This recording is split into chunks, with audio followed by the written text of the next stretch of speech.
Film की शुरुआत में एक आवाज हमें बताती है कि इस दुनिया में ज्यादातर लोग सोचते हैं कि ड्रैगन्स जैसे पौराणिक जीवों का समय अब खत्म हो चुका है, लेकिन असलियत में ये तो अभी शुरुआत है। हर 500 साल बाद करिश्माई शक्तियों के साथ एक लड़की पैदा होती है जिसके पास एक विशाल काय सर्प को सबसे ताकतवर ड्रैगन में बदलने की ताकत होती है। ये सर्प ही दुनिया के भविष्य को तय करेगा, क्योंकि अगर वो इन शक्तियों का सही इस्तेमाल करेगा तो वो शैतानी शक्तियों से इस दुनिया की रक्षा करेगा, लेकिन अगर गलत इस्तेमाल हुआ तो हो सकता है पूर्ण विनाश।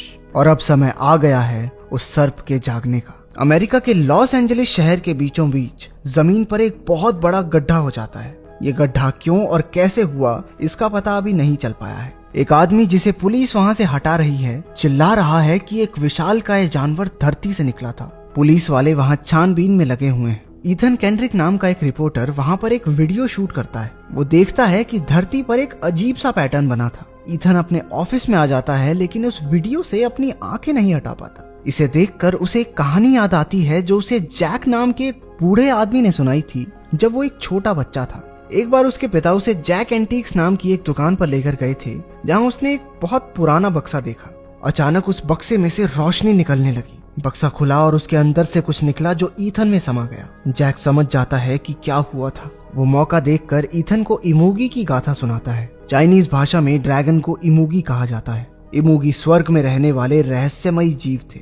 हर 500 साल बाद एक इमोगी को मौका मिलता है सर्वशक्तिशाली ड्रैगन बनने का, जो कि बाकी सबसे कई गुना ज्यादा ताकतवर होता है। लेकिन उसके लिए उसे एक तिलस्मी शक्ति को पाना होगा। करीब 500 साल पहले स्वर्ग में सर्पों को ऐसा ही एक मौका मिला था, लेकिन उनके बीच एक ऐसा भी था जिसके इरादे नेक नहीं थे, बुराकी।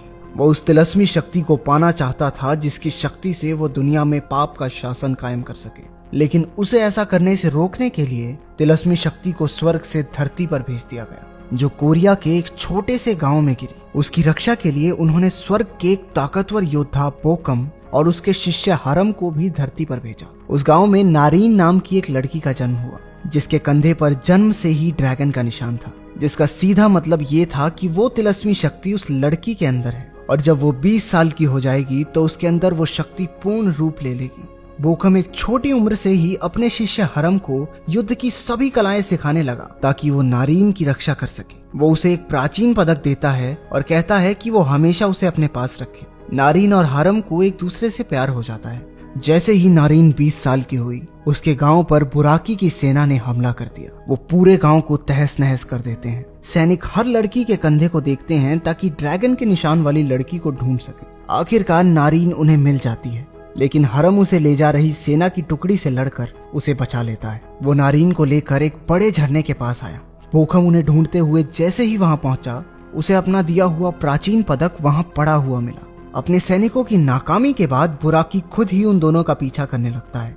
वो दोनों पहाड़ी के एक छोर पर आ जाते हैं। उनके पास भागने के लिए अब कोई रास्ता नहीं बचता। बुराकी के हाथों वो दिव्य शक्ति ना लग जाए, इसलिए दोनों खाई में कूदकर अपनी जान दे देते हैं। अब बुराकी को उस शक्ति को हासिल करने के लिए 500 साल और इंतजार करना होगा। कहानी सुनाने के बाद जैक ईथन को एक निशान दिखाता है और कहता है कि वो बोकम का पुनर्जन्म है और ईथन उसके शिष्य हरम का। वो फिर ईथन को वही प्राचीन पदक देता है जो बोकम ने हरम को दिया था, और साथ साथ उसे हमेशा अपने पास रखने की हिदायत देता है। जैक ये भी बताता है कि वो लड़की जिसके अंदर वो तिलस्मी शक्ति है, उसका जन्म हो चुका है और उसका नाम है सैरा। वर्तमान समय में ईथन अपने दोस्त से सैरा नाम की लड़की का पता लगाने को कहता है, जो अपने कंधे पर ड्रैगन का निशान लिए पैदा हुई हो। जिस पर उसका दोस्त उसे बताता है कि सैरा नाम की तो हजारों लड़कियां हैं शहर में, किस किस को ढूंढेंगे भाई। दूसरी ओर सैरा जिम में एक्सरसाइज कर रही है। तभी उसकी नजर टीवी पर न्यूज रिपोर्टिंग करते ईथन पर पड़ी, जो जमीन पर बने बड़े गड्ढे की वीडियो दर्शकों को दिखा रहा था। ये खबर सुनकर सैरा हड़बड़ी में वहां से चली जाती है। इस सब के दौरान एजेंट फ्रैंक पिंस्की, जो उस गड्ढे में मिले अवशेषों की छानबीन कर रहे हैं, अपने फोरेंसिक डिपार्टमेंट में आते हैं, जहां एक साइंटिस्ट ने उन्हें बताया कि ये धातु हीरे से भी ज्यादा सख्त है और किसी भी मौजूदा जानवर पर ऐसी चमड़ी नहीं होती। उधर सैरा को अकेला देखकर कुछ गुंडे परेशान कर रहे थे, लेकिन जैक वहां आ जाता है और उन्हें कुछ ही सेकंडों में ढेर करके वहां से चला जाता है। एक जू में काम करने वाला आदमी बुराकी को देखता है।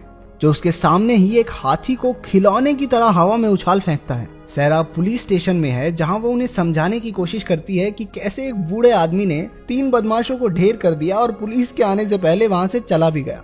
इतने में एक रिपोर्टर उसकी तस्वीर खींच लेता है। किस्मत से यह रिपोर्टर ईथन के ही दफ्तर में काम करता है। ईथन सैरा की तस्वीर देखता है जिसमें उसके कंधे पर ड्रैगन का निशान है। आखिरकार उसने सैरा को ढूंढ ही लिया।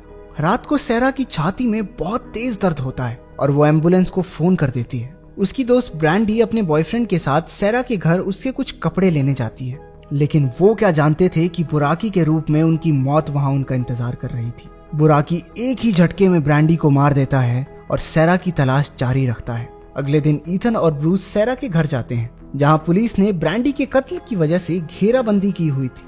थोड़ी पूछताछ के बाद ईथन को पता चला कि सैरा अस्पताल में है। आखिरकार ईथन सैरा से मिला, लेकिन जल्द ही बुराकी भी वहां पहुंच गया। ईथन और ब्रूस किसी तरह सैरा को लेकर वहां से निकलते हैं। इस सब के दौरान पुलिस को पता चलता है कि वो विशालकाय सर्प बुराकी सैरा को ढूंढ रहा है। एजेंट फ्रैंक को जरूरत पड़ने पर लड़की को मारने के ऑर्डर दिए जाते हैं, क्योंकि बुराकी को रोकने का यही तरीका है। बुराकी अपनी सेना को इकट्ठा करता है, जिसमें कई तरह के दिव्य जीव शामिल हैं।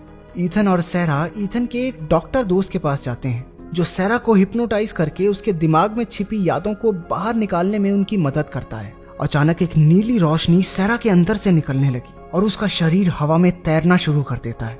ईथन ने किसी तरह उसे शांत किया, लेकिन बुराकी उन्हें वहां भी ढूंढ लेता है। ये हर जगह पहुंच जाता है। ऐसा लग रहा है इन्होंने व्हाट्सएप पे लोकेशन शेयर कर रखी है इसके साथ। वो एक गाड़ी में वहां से निकले और बुराकी उनका पीछा करता है। वो किसी तरह उसे चकमा देकर एक कैफे में ब्रूस से मिलते हैं, जो उनके लिए एक हेलीकॉप्टर का इंतजाम करवाता है, ताकि वो बुराकी से बचकर किसी सुरक्षित जगह पर जा सके। जैक ईथन से कहता है कि वो सैरा को लेकर एक झरने के पास जाए, जहां वो एक नेक इमोगी को वो तिलस्मी शक्ति दे सके जो सैरा के अंदर है। बुराकी को हराने का यही एक तरीका है। वो दोनों हेलीकॉप्टर में चढ़ जाते हैं, लेकिन बुराकी तेजी से उस बिल्डिंग पर चढ़ता है और हेलीकॉप्टर को हवा में ही पकड़ लेता है। ईथन और सैरा किसी तरह बिल्डिंग की छत पर कूद जाते हैं। हेलीकॉप्टर नीचे रोड पर जाकर गिरता है।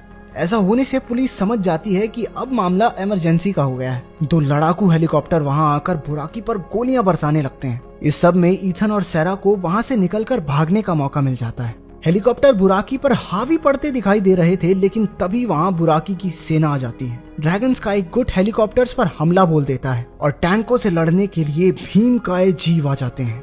ईथन और सैरा किसी तरह एक गाड़ी में शहर से भागने की कोशिश करते हैं, लेकिन बुराकी की सेना के कुछ ड्रैगन्स ने उन्हें ढूंढ लिया और पकड़कर उसके पास ले गए। ईथन को एक खंबे से बांध दिया जाता है और बुराकी के कुछ सैनिक सैरा को पकड़ते हैं, ताकि बुराकी उसके अंदर छिपी तिलस्मी शक्ति को ग्रहण कर सके। बुराकी सैरा की तरफ बढ़ा, तभी आसमान से एक रोशनी ईथन के प्राचीन पदक से टकराती है, जिसके अंदर से एक बहुत ही ताकतवर शक्ति निकली, जो बुराकी के सभी सैनिकों को जलाकर राख कर देती है। इसके बाद सिर्फ बुराकी और उसका सेनापति ही जिंदा बचते हैं। सेनापति ईथन पर वार करता है, लेकिन उस प्राचीन पदक से निकली बिजली ने उसे भी वहीं ढेर कर दिया। गुस्से से बौखलाया बुराकी उन दोनों पर झपटा, लेकिन तभी स्वर्ग से आया एक और विशालकाय सर्प उन्हें बचाने के लिए बीच में आ जाता है। उन दोनों के बीच भयानक युद्ध होता है। वो दोनों ताकत और शौर्य में बराबर लग रहे थे, लेकिन बुराकी किसी तरह उस दूसरे सर्प को धरती पर पटक देता है। बुराकी फिर से सैरा की तरफ बढ़ा। सैरा ऐसा दिखाती है कि उसने बुराकी के सामने हार मान ली है। उसके अंदर से वो तिलस्मी शक्ति बाहर आई, लेकिन जैसे ही बुराकी उसे लेने के लिए आगे बढ़ा, सैरा ने अपनी शक्ति को उस दूसरे सर्प की तरफ मोड़ दिया। तिलस्मी शक्ति को हासिल करके वो सर्वशक्तिशाली ड्रैगन बन जाता है। सैरा बेहोश होकर धरती पर गिर पड़ी। उस दूसरे इमोगी के ड्रैगन बन जाने के बावजूद बुराकी अपनी हार स्वीकार नहीं करता। ड्रैगन उसे पकड़कर बड़ी आसानी से धरती पर दे मारता है। बुराकी फिर से उठ खड़ा हुआ और ड्रैगन की पूंछ पर झपटा। इस पर उसे गुस्सा आया और वो बुराकी के ऊपर आग से हमला करता है, जो बुराकी की मौत की वजह बनी। सैरा की आत्मा ईथन से कहती है कि वो जल्द ही स्वर्ग में दोबारा मिलेंगे और उस तिलस्मी शक्ति में मिल जाती है जिसके साथ वो जन्मी थी। हमारा सर्वशक्तिशाली ड्रैगन उसे लेकर स्वर्ग की ओर चला जाता है। ऐसी ही और कहानियां सुनने के लिए अनोखी फिल्म्स चैनल को सब्सक्राइब कर लें। अगर वीडियो पसंद आई तो लाइक कर देना और कमेंट्स में ये जरूर बताना कि आपका इसमें सबसे फेवरेट पार्ट कौन सा था।